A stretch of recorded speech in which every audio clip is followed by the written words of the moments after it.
The war begins. The galaxy was at war. For years, the Zoravian Imperium and the Myvran Alliance had clashed across countless star systems. Battles raged on planets, moons, and in the void of space, leaving destruction in their wake. Both sides were relentless, their fleets locked in a bitter struggle for dominance. Yet, despite all their efforts, neither could gain the upper hand. Rumors of a new power began to spread among the combatants. Whispers of an ancient force, one that could turn the tide of any battle, filled the halls of war councils and the minds of soldiers. It wasn't a weapon or a new species, but a single name spoken with equal parts fear and awe. Earth. Humanity was a mystery to most of the galaxy. While other civilizations had fought, traded, and explored, Earth remained distant. Their ships rarely ventured beyond their borders, and their technology, though never openly displayed, was rumored to be light years ahead of anything else. There was a chilling phrase known across the galaxy: "Don't unleash human battleships." No one knew who first said it, but everyone understood its meaning. On the Zoravian flagship, Kralothis, Commander Cyril stood before a holographic map of the battlefield. His sharp features were twisted into a frown as he analyzed the latest reports. The Zoravians had won the skirmish over the Carthor sector, but the cost had been high. Another fleet lost, supplies running low, morale slipping. Victory felt further away than ever. "Commander," a voice interrupted. It was his intelligence officer, Vera, her voice tinged with unease. "There's been an update from the Myvran side." Cyril turned to face her. "Speak." "They've sent an emissary to Earth." For a moment, the room was silent. Then Cyril's eyes narrowed. "Earth." He spoke the word cautiously, as if afraid it might summon something terrible. "Why would they risk it?" "Desperation," Vara replied. "They're losing just as much as we are. They believe Earth's involvement will turn the tide in their favor." Cyril clenched his fists. He had heard the stories, just like everyone else. The tales of human ships that could destroy entire armadas without sustaining a scratch. The accounts of battles where humanity's enemies simply vanished. "Do you think they'll accept?" Vera hesitated, her expression grim. Earth has stayed out of every galactic conflict for centuries. But if the Myvrans convince them... Cyril didn't let her finish. "Send word to the High Council. If humanity joins this war, it won't be for the Myvrans. It will be the end of us all." On the other side of the galaxy, the Myvran emissaries stood on Earth's surface, dwarfed by the towering skyscrapers of the human capital. The city buzzed with life, its technology far more advanced than anything the emissary had ever seen. They had come to plead for help, knowing the risk. Humans were unpredictable. Their history was full of contradictions, great acts of kindness and terrifying acts of war. The emissary, a pale-skinned alien named Orith, was led into a vast chamber. Sitting at the head of a long table was the human representative, a figure who exuded authority without saying a word. Orith swallowed nervously, aware of the stakes. "We need your help," Orith began, her voice trembling slightly. "The Zoravians are relentless. They're burning entire worlds, enslaving populations. The Myvran Alliance cannot hold them off much longer." The human representative listened in silence, their expression unreadable. When Orith finished, they leaned forward. "You're asking us to unleash our battleships." "Yes," Orith admitted. "Without them, we are lost." The representative's gaze hardened. "Do you understand what you're asking for? Our battleships are not tools for petty wars. If we intervene, it will not be to save your alliance. It will be to restore balance, and that balance may not favor you." Orith felt a chill run through them. The rumors were true. Humanity's power was not a weapon. It was a force of nature. Uncontrollable, unstoppable. "Please," Orith whispered, "we need your strength." The representative did not answer immediately. Instead, they tapped a button on the table, summoning a holographic projection of a ship. It was massive, dwarfing anything Orith had ever seen. Its sleek design radiated power, and its name, Titanus, was displayed in bold letters. Orith's breath caught in their throat. "We'll consider your request," the human said finally. "But understand this. If we unleash our battleships, the galaxy will never be the same." Back on the Krolithus, Cyril stared out of the viewport at the endless stars. His gut told him the Myvrans would succeed. Humanity would join the war. And when they did, it wouldn't matter who won. The galaxy would pay the price. "Commander," Vera said, approaching him with urgent news. "We've intercepted a transmission from Earth. They've mobilized one of their ships." Cyril's heart sank. "Which one?" Vera hesitated. "The Titanus." The name echoed in Cyril's mind like a death sentence. He turned to his crew, his voice steady despite the fear gripping him. "Prepare the fleet. If Earth has entered this war, we may already be doomed." The galaxy held its breath, waiting for the arrival of the Titanus. But no one could predict what humanity's battleships would bring. Salvation, destruction, or something far worse. The plea for help. The cold expanse of space seemed to hold its breath as the Myvran emissary's plea reached Earth's council chambers. The galaxy's most enigmatic power was listening, and the emissary, Orith, felt the weight of their entire civilization pressing down on their shoulders. Earth's response would determine the fate of the war, and perhaps the galaxy itself. Humanity's high command, a group of steely-eyed individuals, listened without interruption. Their silence unnerved Orith more than any rejection could have. After a moment, the chairwoman of the council, a woman known only as Chancellor Rao, spoke. "You come to us with desperation in your voice," she said, her tone measured, "but desperation often leads to mistakes. Why should we intervene in a war that does not concern us?" Orith hesitated. The wrong answer could mean disaster. "Because," they began carefully, "this war concerns everyone. The Zoravians seek not just to conquer but to dominate. If they defeat the Alliance, they will turn their eyes to other systems, including yours. No one will be safe." Chancellor Rao exchanged a glance with the other council members. "We have heard similar warnings before, yet we remain unscathed." The Myvran emissary clenched their fists. "You remain unscathed because the galaxy fears you. The Zoravians fear you, but fear alone won't stop them forever. If they believe you will not act, they will test your resolve." The room fell silent again. Orith could see that their argument had struck a nerve, but humanity's leaders were not so easily swayed. "You assume we fear being tested," Chancellor Rao said, leaning forward. "We do not." Far away, aboard the Zoravian flagship Krolithus, Commander Cyril was preparing for the worst. The intercepted transmission about the Titanus haunted him. The ship's name alone had the power to make his officers uneasy, their usual confidence replaced by anxious murmurs. "We need to act before that ship reaches the battlefield," Cyril said to his assembled officers. "If we wait, it will be too late."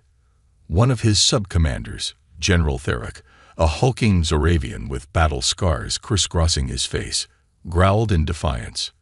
"We are the Zoravian Imperium. Let them come. We will show the humans why they have stayed in their corner of the galaxy for so long." Cyril's sharp gaze silenced the boast. "Do not mistake arrogance for strategy, General. If the Titanus arrives, it won't be a battle. It will be annihilation. I've read the classified reports from the war with the Vander Collective." Theric scoffed. "Old ghost stories." Cyril leaned in, his voice low and full of menace. "Do you think the Vander Collective disappeared by accident? Humanity didn't fight them. They erased them." The room grew cold. Even Theric couldn't dismiss the chilling tone in Cyril's voice. No one had ever confirmed what happened to the Vander, but the rumors were enough to terrify even the Zoravians. "What do you propose?" Vera, the intelligence officer, asked. "We must destabilize Earth's resolve," Cyril replied. "They may be powerful, but they are also cautious. If we strike preemptively, make them doubt the wisdom of entering this war, We might turn the tide before they commit fully. Vera hesitated. Commander, with respect, Earth has secrets even we don't fully understand. A preemptive strike could provoke them further. It's a risk we must take, Zerl said firmly. Prepare a cover team.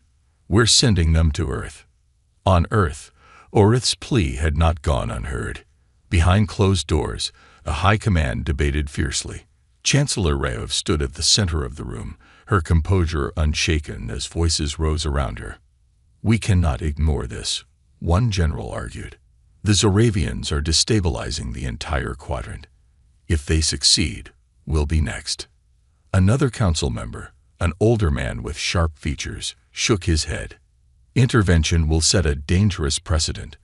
We've avoided galactic politics for centuries. This isn't our war. Chancellor Rao raised her hand, silencing the room. Enough. We must decide, not argue. The Myvrans have placed their hope in us. Do we answer their call, or do we allow the galaxy to burn while we watch? The silence was heavy. Humanity's choice had never been simple. Isolation had kept them strong, but it had also painted them as cold, distant, and terrifying. The galaxy feared their battleships because they had never been truly unleashed. To break that restraint now would be a point of no return. Finally, Rao spoke again. We will send one ship. Gasps filled the room. The Titanus. Someone asked. Rao nodded. The Titanus. Let the galaxy see our strength. Let them understand that Earth does not enter wars lightly. As the Titanus prepared to launch, its captain, Admiral Kalanoris, stood on the bridge. He gazed out at the massive vessel, a marvel of engineering that could dwarf entire cities. The ship's sleek hull shimmered under the lights of Earth's orbiting docks, its systems humming with quiet power. Kalan felt the weight of the mission pressing on him. Humanity's reputation, its place in the galaxy, rested on the decisions he would make. As much as he hated war, he understood its necessity. Admiral, his first officer said, breaking his thoughts, we're receiving an urgent report. Unidentified signals near the outer colonies. Kalan frowned. The Zoravians? Possibly.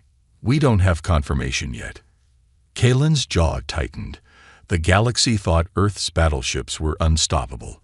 But the truth was far more complex. They were powerful, yes, but even Earth was not immune to mistakes. If the Zoravians were already making moves, this mission would be more dangerous than anyone realized. Prepare the ship, Kalan said. We leave immediately.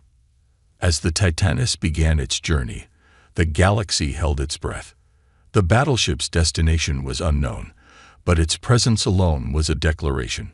The Myvrans prayed for salvation, the Zoravians prepared for war, and humanity's leaders wondered if they had made the right choice. For better or worse, the Titanus was coming. The catalyst. The stars whispered tales of approaching dread as the Titanus left Earth's orbit, cutting through the void with the silent precision of a predator. Its hull, forged from an alloy unknown to the rest of the galaxy, seemed to drink in the starlight. The ship carried with it not only the hopes of the Myvran alliance, but also the weight of humanity's legend. Admiral Kalanoris stood on the bridge, his sharp eyes scanning the holographic displays that surrounded him. Every detail of the ship's systems was laid bare before him, its weapons, shields, and propulsion systems humming in flawless synchronization. Yet it wasn't the ship's might that preoccupied him. It was the war, and the terrible choices ahead. Admiral, his first officer, Commander Alia Rael, approached with a datapad. We've intercepted a transmission from the Zoravian fleet. Kalan raised an eyebrow. Go on. They've attacked Colony 472. Casualty reports are extensive. Alia's voice faltered for a moment. Over 10 million lives lost, Admiral. Civilians, families, children. Kalan's grip tightened on the edge of the console. Colony 472 was a neutral outpost, far from the war's primary battlefronts. The attack wasn't a strategic move, it was a statement. They want us to respond, he said quietly. This isn't just about winning a war. They're testing our resolve. Alia nodded. Orders, sir. Kalen's gaze hardened. Set a course for the colony. If the Zoravians want our attention, they'll have it.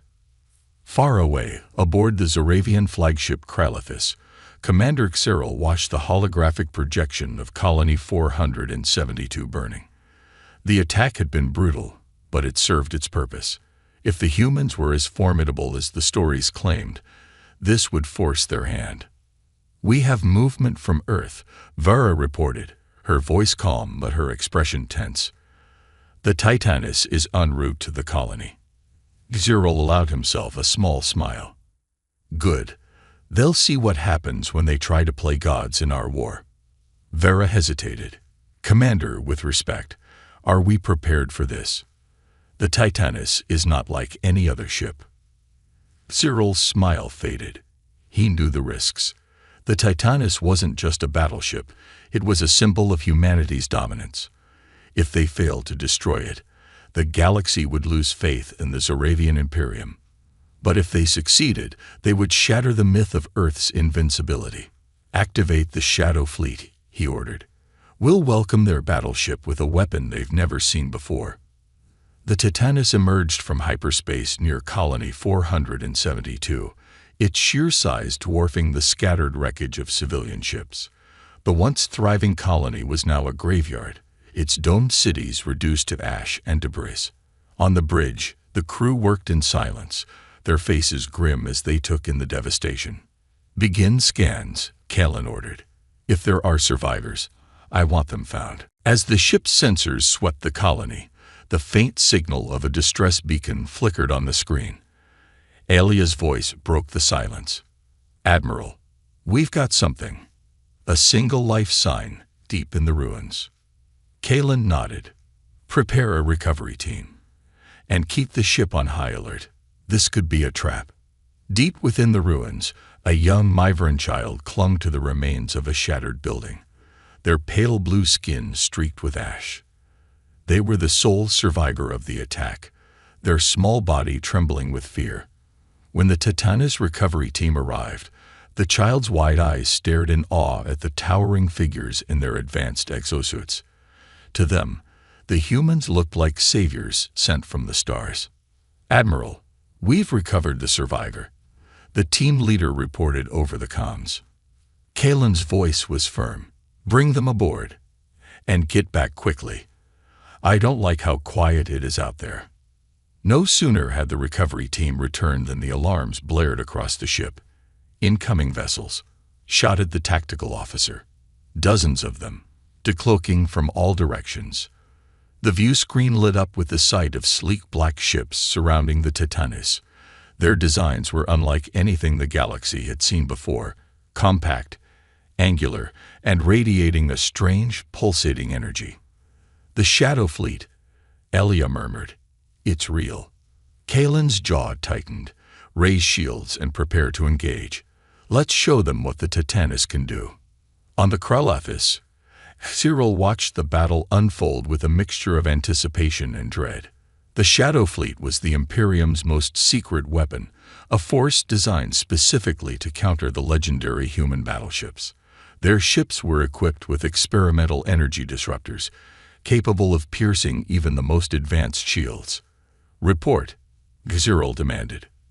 The Titanus has raised its defenses, Vara said, but they're vastly outnumbered. Xyril nodded. Then we'll see if their reputation is as indestructible as they claim. The battle erupted in a dazzling display of light and fire. The Titanus moved with a grace that belied its massive size, evading enemy fire and retaliating with devastating precision. Its weapons tore through the Shadow Fleet, each shot striking with surgical accuracy. But the Shadow Fleet was relentless. Their disruptors hammered at the Titanus shields, creating ripples of energy across the ship's hull. For the first time, humanity's invincible battleship faced an opponent designed specifically to bring it down. Shields at 70%. The tactical officer called out. Enemy disruptors are destabilizing our systems. Kalen's expression remained calm, but his mind raced. The Titanus was powerful, but even it wasn't invulnerable. If the disruptors breached their shields, the ship and the galaxy's faith in humanity would be lost. "Deploy the Nova drones," he ordered. "Target their disruptors." The Titanus unleashed a swarm of glowing orbs, each one streaking toward the enemy ships with blinding speed. The Nova drones detonated in bursts of energy, disabling the disruptors and throwing the Shadow Fleet into chaos. "Shields stabilizing," Elia reported. "The drones are working." Kalen allowed himself a small smile. "Good. Now, let's end this." As the Titanus turned its full arsenal on the remaining ships, the tide of the battle shifted. The Shadow Fleet, once a terrifying force, began to crumble under the battleship's relentless assault. On the Kralothis, Cyril watched in horror as his fleet fell apart. "Pull them back," he shouted. "We can't win this." But it was too late. The Titanus had made its statement, and the galaxy would not forget it. As the battlefield fell silent, the Titanus stood alone among the wreckage, its hull battered but unbroken. Kalen stared at the screen. The image of the devastated colony burned into his mind. "This war isn't over," he said quietly. "But today, they've learned what it means to face humanity." And far beyond the edges of the known galaxy, unseen eyes watched the Titanus, calculating, observing, and preparing for what was to come. The unleashing. The battle over Colony 472 had sent shockwaves across the galaxy. News of the Titanus' victory spread faster than light, each retelling magnifying the awe and terror surrounding humanity's most powerful battleship. But while the galaxy marveled at Earth's might, those aboard the Titanus knew the truth. This war was far from over. Admiral Kalen Oris stood in the war room, surrounded by holographic projections of enemy ship movements and tactical reports. The aftermath of the battle revealed something deeply unsettling. Despite their losses, the Zoravians had not retreated. Instead, they had regrouped in a nearby sector, their forces swelling with reinforcements.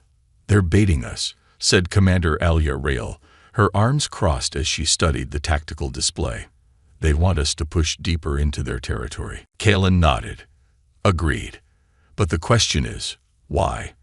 The Shadow Fleet was their best chance to take us down, and they failed. What are they hiding?" The ship's AI, an advanced system known as Oracle, spoke up. Its voice was calm yet laced with urgency. "Admiral, intercepted Zoravian communications suggest the deployment of a weapon designated as the Wylapard Array. Its purpose is unknown, but preliminary data indicates a high probability of experimental biotech involvement." Kalen's jaw tightened.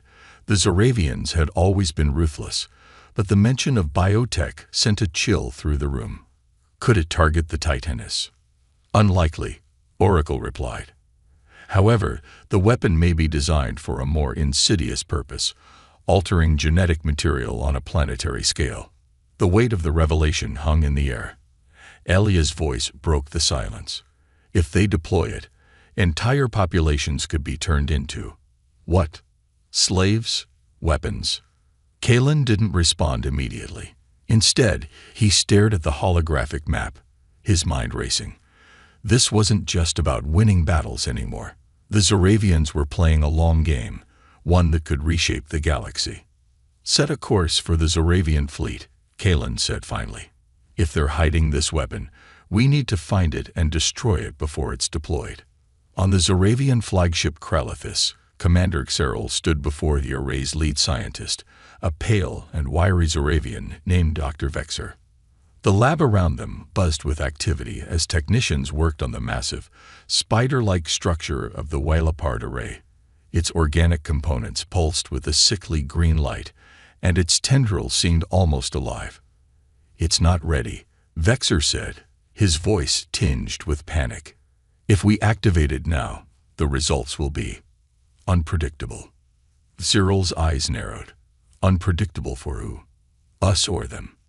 Vexer hesitated. "Both. The array is designed to rewrite genetic codes, but without precise calibration. It could have unintended consequences. Zero leaned in, his voice cold. "Doctor, the Titanus is coming. If we don't use this weapon, there won't be anyone left to debate the consequences. Activate it." Vexor swallowed hard but nodded. "It will take time." "Make it quick," Xyril said, turning to leave. "We'll hold them off for as long as we can." As the Titanus approached the Zoravian fleet, the tension aboard the battleship was palpable. Every officer knew the stakes. If the array went active, millions of lives would be at risk. "Enemy fleet detected," Oracle announced. 34 vessels in formation. No signs of the array on sensors. "They're shielding it," Alia muttered. "It's there. It has to be." Kalen's voice was steady as he gave the order. "Engage the fleet. Focus on breaking their formation. We need to draw out the array." The battle began with a thunderous exchange of fire. The Titanus unleashed its full arsenal, its precision strikes carving through Zoravian ships like a blade through water. Despite their superior numbers, the Zoravians were no match for the battleship's overwhelming firepower. But the Zoravians were determined. Their ships moved in coordinated waves, forcing the Titanus to divert power to its shields. The bridge shook as enemy fire rained down on the hull. "Shields holding at 80%, the tactical officer reported. "But they're intensifying their attacks." "They're buying time," Kalen said. "Oracle, any signs of the array?"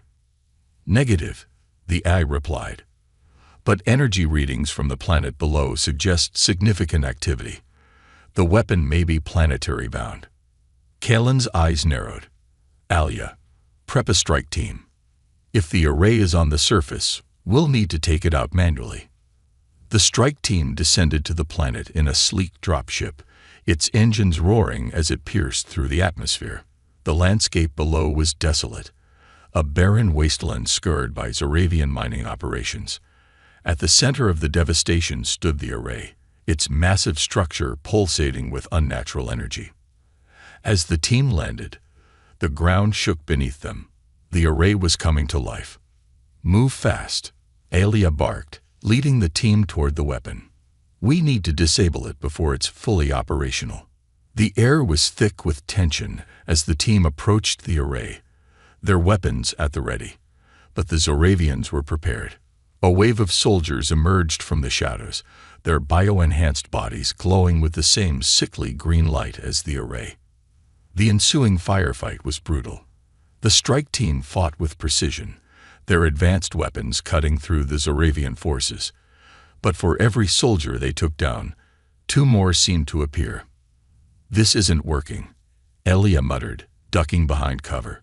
"We need to get to the array." One of the team members, a demolitions expert named Riker, grinned. "Leave that to me." Riker sprinted toward the array, dodging enemy fire as he planted charges along its base. The array's tendrils lashed out, trying to grab him. But he moved with the speed of a seasoned soldier. "Charges set," Riker called out. "Get clear." The team retreated as Riker detonated the explosives. The array erupted in a blinding flash of light, its tendrils writhing as it collapsed in on itself. The remaining Zoravian forces faltered, their will to fight broken. Alia activated her comm. "Admiral, the array is down." On the bridge of the Titanus, Kalen allowed himself a rare moment of relief. "Good work, Commander. Bring the team back. Let's finish this." As the Titanus turned its firepower on the remaining Zoravian ships, the battle reached its climax. The galaxy would remember this day, not just for humanity's strength, but for the lengths they would go to protect the innocent. Far from the battlefield, Cyril watched the destruction unfold. The array was gone, the fleet shattered, but his resolve remained unbroken. "This isn't over," he muttered. "Not yet." The reckoning, the smoldering remains of the while-apart array, were still visible on the planet's surface as the Titanus hovered in orbit, its sensors sweeping for any lingering threats. The battle had been won, but the war was far from over.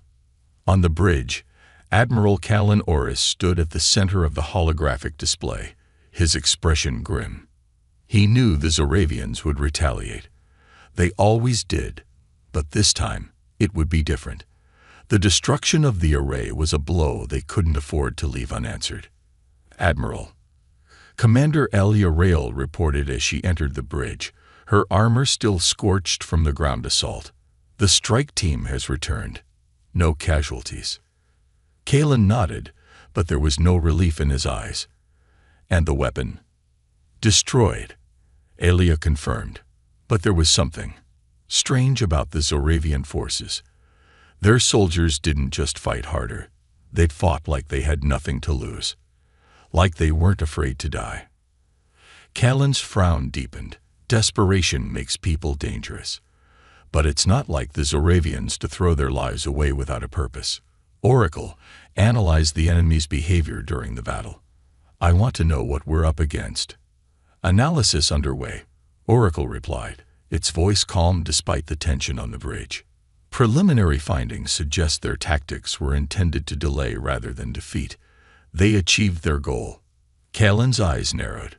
Delay us for what? Before Oracle could respond, the ship's sensors blared an alert. The holographic display lit up with dozens of red markers, enemy ships emerging from hyperspace. But these weren't standard Zoravian vessels.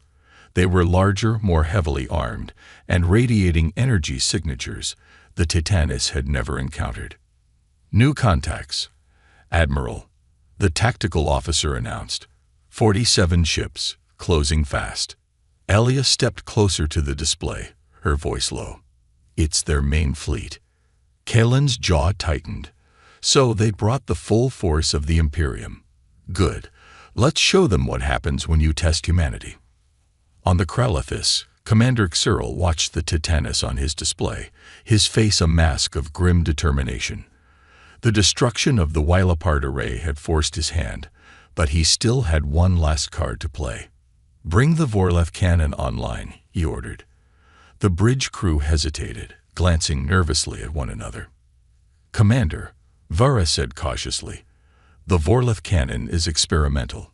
If it misfires, we don't have a choice. Xyril snapped. That battleship is more than a ship. It's a symbol. If we don't destroy it here and now, the galaxy will never fear us again. Reluctantly, Vara nodded. Yes, Commander. Charging the cannon. The Vorlev cannon was mounted on the largest Zoravian dreadnought, the Erithus, a massive vessel bristling with weapons. The cannon itself was a monstrosity, a fusion of ancient Zoravian energy technology and stolen biotech. It had been designed for one purpose: to annihilate anything it struck. On the Titanis, the tension was palpable as the Zoravian fleet closed in. The crew moved with practiced precision, but even they couldn't ignore the enormity of the challenge before them. Enemy fleet within firing range. The tactical officer reported. And Admiral, there's something else. Kalen turned sharply. What is it? The officer pointed to the display. At the center of the Zoravian fleet, the Erithus loomed, its Vorlev cannon glowing with a menacing green light. The energy readings spiked dangerously, causing the display to flicker. Unknown weapon detected, Oracle said. Energy output exceeds any recorded Zoravian technology. Impact probability suggests catastrophic damage to the Titanis. Alia's face paled. They're aiming for us. Kalen's voice was calm, but his eyes burned with intensity. Then we won't give them the chance. Oracle, calculate firing solutions. Target the Erithus. We take that cannon out first. Calculations underway, Oracle replied. However, the Erithus is heavily shielded. It will require sustained fire to breach. Kalen nodded. We'll make it happen. Tactical, prepare all weapons systems. Alia, get the crew ready. This isn't just a battle, it's survival. The space between the fleets exploded into chaos as the Zoravians opened fire. Their ships moved with terrifying precision, their weapons focused entirely on the Titanis. But humanity's battleship was no ordinary vessel. It weaved through the onslaught, its shields absorbing blow after blow as it retaliated with devastating accuracy. The Titanus main cannon roared, sending a beam of searing energy into the Zoravian lines. Ships disintegrated on impact, their wreckage scattering like sparks in the void. But for every ship destroyed, another took its place. Shields at 60%. The tactical officer reported. "We can't keep this up forever." "We won't need to," Kalen said, his voice firm. "Focus fire on the Erithus." Oracle, status of the cannon. "Cannon energy readings at 80%, Oracle replied. "Weapon activation imminent." Alia's voice was sharp. "If that thing fires, we're done." Kalen's mind raced. The Titanus had power, but it wasn't invincible. They needed to neutralize the cannon, and fast. "Prepare the shockwave array," Kalen ordered. The crew exchanged uncertain glances. The shockwave array was a last resort weapon, capable of generating a massive energy pulse that could disable all nearby ships, enemy and ally alike. It was untested, unpredictable, and dangerous. "Admiral," Alia said carefully, "if we use the array, we'll be vulnerable." Kalen met her gaze, his expression unwavering. "If we don't, we're dead. Begin the sequence." On the Kralethis, Cyril watched as the Vorleth cannon reached full charge. A sinister green glow enveloped the Erithus, its power building to a crescendo. "Fire the cannon," he ordered. The Vorleth cannon roared to life, unleashing a beam of destructive energy toward the Titanus. But before it could strike, the battleship emitted a blinding pulse of light. The shockwave rippled outward, disabling every ship in its path. The Zoravian fleet faltered, their systems shutting down as the pulse washed over them. The bridge of the Kralethis plunged into darkness. Cyril stared at the flickering display, his voice filled with disbelief. What have they done?" On the Titanus, the bridge was eerily silent as the crew recovered from the array's activation. Systems were slowly coming back online, but the ship was vulnerable. "Admiral," Oracle reported, "the Zoravian fleet is disabled. The Erithus has lost power." Kalen exhaled slowly. "Then we've bought ourselves time. Tactical, prepare the final strike. Let's end this." The Titanus fired its main cannon one last time, the beam slicing through the Erithus and reducing it to a cloud of glowing debris. The battle was over, but the cost had been high. As the crew of the Titanus began repairs, Kalen stared at the wreckage of the Zoravian fleet. He knew this was just the beginning. The Imperium wouldn't stop, and neither could humanity. "This isn't victory," he said quietly. "It's a warning." Far beyond the battlefield, unseen forces were already moving, preparing for the next reckoning. The war was far from over, and humanity's greatest challenge was yet to come: the aftermath. The void of space was eerily silent in the aftermath of the battle. The wreckage of the Zoravian fleet drifted aimlessly, glowing faintly against the backdrop of distant stars. On the Titanus, the atmosphere was equally subdued. The crew, battered and exhausted, worked tirelessly to repair the damage sustained in the desperate struggle. Admiral Kalen Oris stood at the bridge's observation deck, staring at the holographic projection of the battlefield. The Titanus had won, but the cost of their victory weighed heavily on him. This wasn't a triumph. It was a message to the galaxy, a warning of what humanity was willing to do to survive. "Admiral," Oracle's calm voice broke the silence. "Long-range sensors have detected an anomaly at the edge of the system." Kalen turned, his brow furrowing. "What kind of anomaly?" "Unidentified vessels," Oracle replied. "They are not Zoravian or Myvran in design. Their energy signatures do not match any known fleet." The bridge crew exchanged uneasy glances. After everything they had faced, the prospect of a new unknown force was the last thing they needed. "Put it on the main display," Kalen ordered. The holographic map shifted to show the anomaly. At first, it appeared as a faint distortion, like ripples on the surface of a still pond. But as the Titanus sensors focused on the area, the distortion resolved into a fleet of massive ships, their sleek alien designs unlike anything the crew had ever seen. "They're just watching us," Alia said, her voice low. "What are they waiting for?" Kalen's jaw tightened. "That's what we're going to find out. Open a channel." The alien fleet did not respond to hails. Their ships remained motionless, their presence a silent challenge.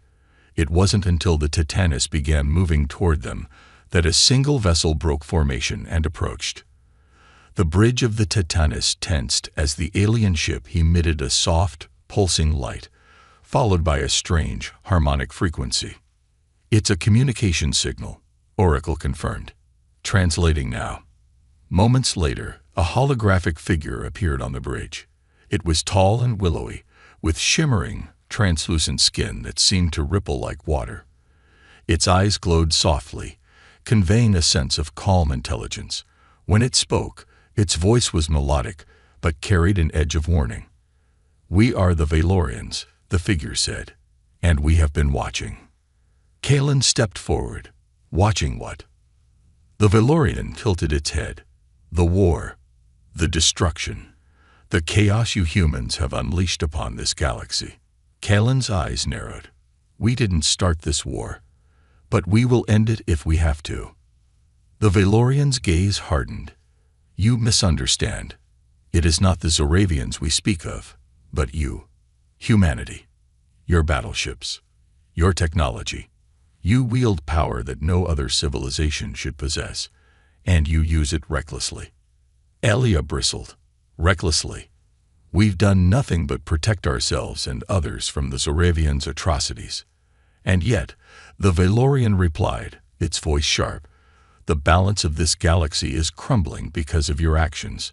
The Zoravians fight harder because they fear you. The Myvrans beg for your intervention because they see you as saviors. But your presence disrupts the natural order. If humanity continues on this path, the galaxy will burn." Kalen's expression darkened. "Are you here to stop us?" The Valorian was silent for a moment, then spoke with an air of finality. "We are here to warn you. The power you wield will not go unchecked. If you become the threat we foresee, we will act." With that, the hologram faded, and the Valorian fleet disappeared into the distortion as suddenly as they had appeared. Back on the bridge, the tension was palpable. The crew looked to Kalen for guidance, but even he was uncertain. The Valorians were an enigma, their warning both unsettling and cryptic. "Do you believe them?" Alia asked, breaking the silence. Kalen considered her question carefully. "I believe they're afraid of what we might become." Alia frowned. "But their fear isn't our fault. We're not the ones destabilizing the galaxy." "Perhaps not," Kalen said, his voice thoughtful. "But we are the ones with the power to end it, or make it worse." Meanwhile, aboard the Zoravian flagship Kralithis, Commander Cyril stood before a council of his superiors. The destruction of the Wylapard array and the defeat of the Shadow Fleet had left the Imperium in disarray. But Cyril wasn't ready to admit defeat. "The humans have shown their strength," he said, his voice calm but resolute. "But they've also revealed their weakness. They fight with restraint, always holding back, always trying to maintain control. That restraint will be their undoing." The council murmured among themselves, uncertain. One of the senior commanders, an elder Zoravian named Fralos, spoke. "And what do you propose?" Cyril's eyes gleamed with determination. "We push them to their limits, force them to unleash their full power. And when they do, we show the galaxy what humanity truly is. A danger too great to be allowed to exist." On the Titanus, Kalen met with his senior officers to discuss their next move. The Valorian warning lingered in his mind, but there was no time to dwell on it. The Zoravians were regrouping, and the war was far from over. "We need to strike at the heart of the Imperium," Kalen said. "If we destroy their command structure, the rest of their forces will crumble."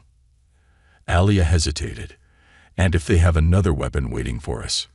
Kalen's gaze was steady. "Then we'll face it, whatever it takes to end this war." As the Titanus prepared for its next mission, the galaxy held its breath once more. Humanity had shown its strength, but now it faced challenges from every side. Enemies driven by fear, allies desperate for salvation, and a mysterious force determined to keep the balance. The Titanus was moving into uncharted territory, both literally and figuratively. And as Callan stood on the bridge, watching the stars blur into streaks of light, he couldn't shake the feeling that the real war was only just beginning. The New Order. The Titanus streaked through hyperspace, its engines humming with a low, resonant power. The crew worked in tense silence, their minds weighed down by the Valorian warning and the Zoravian threat. Admiral Callan Orris stood at the helm, gazing at the star charts displayed before him. Their destination, the Zoravian homeworld, Zorixis Prime. It was a bold move, one that could bring an end to the war, or ignite a fire that would consume the galaxy. On Zorixis Prime, Commander Cyril prepared for humanity's arrival. The defeat of the Zoravian fleet and the destruction of the Wylapart array had left his superiors shaken, but Cyril had convinced them to adopt a new strategy. Provoke humanity into revealing their true nature. They believe they can dictate the terms of this war, Cyril said to his war council. But they are no gods. They are beings of flesh and blood, like us. And like all beings, they can be broken. The Zoravians had activated their planetary defense grid, a vast network of cannons, orbital platforms, and electromagnetic barriers designed to repel even the most advanced attacks. But Cyril knew the real battle wouldn't be fought with weapons alone. It would be a battle of ideology, of willpower, of belief. As the Titanus emerged from hyperspace, the crew beheld Zorixis Prime for the first time. The planet was a stark contrast to Earth, its surface an endless expanse of sprawling cities and industrial complexes. Orbital platforms bristling with weapons floated above the atmosphere, and a massive fleet of Zoravian ships awaited them. "This is it," Commander Alia Rael said, her voice quiet. "The heart of the Imperium." Callan nodded. "And the key to ending this war." The Zoravian fleet opened fire the moment the Titanus appeared, their weapons filling the void with streams of searing light. The battleship's shields absorbed the initial barrage, but the strain was immediate. "Shields at 70%, the tactical officer reported. "They're concentrating all fire on us." "Good," Callan said. "Let them focus. We have a message to deliver." The Titanus returned fire, its main cannon unleashing a beam of energy that tore through the Zoravian lines. Ships disintegrated in its wake, their destruction a testament to humanity's unmatched power. But the Zoravians didn't retreat. They pressed forward, their resolve unshaken. "They're trying to bait us into overcommitting," Alia said. "They want us to unleash everything we have." Callan's expression darkened. "Then let's give them something to remember." The Titanus fired its secondary weapons, a swarm of autonomous novodromes that streaked through the battlefield, targeting the Zoravian orbital platforms. Explosions lit up the darkness as the platforms crumbled, their destruction creating gaps in the planetary defense grid. But even as the Zoravian forces faltered, a new threat emerged. The planetary defense grid activated its final weapon, a massive energy field that enveloped the entire planet. The Titanus sensors screamed as the field's energy levels spiked. "Admiral," Oracle said, its voice tinged with urgency, "the energy field is generating a gravitational anomaly. If we stay within its range, we risk being pulled into the planet's atmosphere." "Evasive maneuvers," Callan ordered. "Keep us clear of the field." The Titanus shifted course, its engines straining against the gravitational pull. But as the battleship moved to evade, a message from the planet cut through the noise. "Human vessel Titanus," came Cyril's voice, cold and defiant. "You've shown your strength, but your power will not save you here. This is our home. You cannot win." Callan activated the comm. "Zoravian vessel Kralithus, this is Admiral Callan Orris of the Titanus. We did not come here to destroy your world. We came to end this war." Cyril's laughter echoed across the channel. And you think we'll surrender to you? You may have the strongest ship, but you do not have the resolve to use it. You hold back because you are afraid. Afraid of what you might become. Kalen's jaw tightened. Cyril's words struck a nerve. He knew the Zoravian was trying to provoke him, but the truth in the statement was undeniable. Humanity had always been careful to wield its power responsibly, but now that restraint was being used against them. Then let's test your resolve, Cyril continued. Destroy us. Turn our cities to ash. Prove to the galaxy that you are the monsters they fear. Alia turned to Kalen. Admiral, we can't fall into his trap. If we annihilate their planet, we become the very thing the Valorians warn us about. Kalen's mind raced. Cyril was daring him to cross the line, to unleash the full destructive potential of the Titanes. But Kalen knew there was another way. Oracle, he said, prepare the EMP array. Target their planetary defense grid. Alia's eyes widened. The EMP, that will disable their entire infrastructure. Kalen nodded. Exactly. We'll show them that strength doesn't have to mean destruction. The Titanus deployed its EMP array, releasing a massive pulse of electromagnetic energy that washed over the planet. The Zoravian defense grid flickered and went dark, leaving the planet defenseless.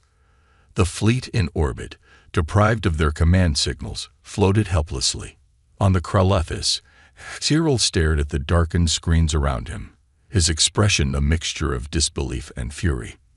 They spared us. Kalen opened a channel to the Zoravian command. This war ends now. Your fleets are defeated. Your defenses are gone. But we won't destroy your planet, Cyril. We're not like you. We don't conquer. We protect. The galaxy listened as the Zoravians, stripped of their pride and power, agreed to a ceasefire. Humanity had proven its strength, but more importantly, its restraint. As the Titanus left Zorix's prime, Kalen stood on the observation deck, gazing at the stars. He knew the war was over, but the challenges ahead were only beginning. The Valorians' warning still lingered in his mind, a reminder that power without purpose was a dangerous thing. Humanity had chosen a path of restraint and compassion, but the galaxy was watching. And as Kalen prepared for the next chapter of this uncertain future, he knew one thing for sure. The Titanus was more than a battleship. It was a symbol of what humanity could be, a force not for domination, but for hope.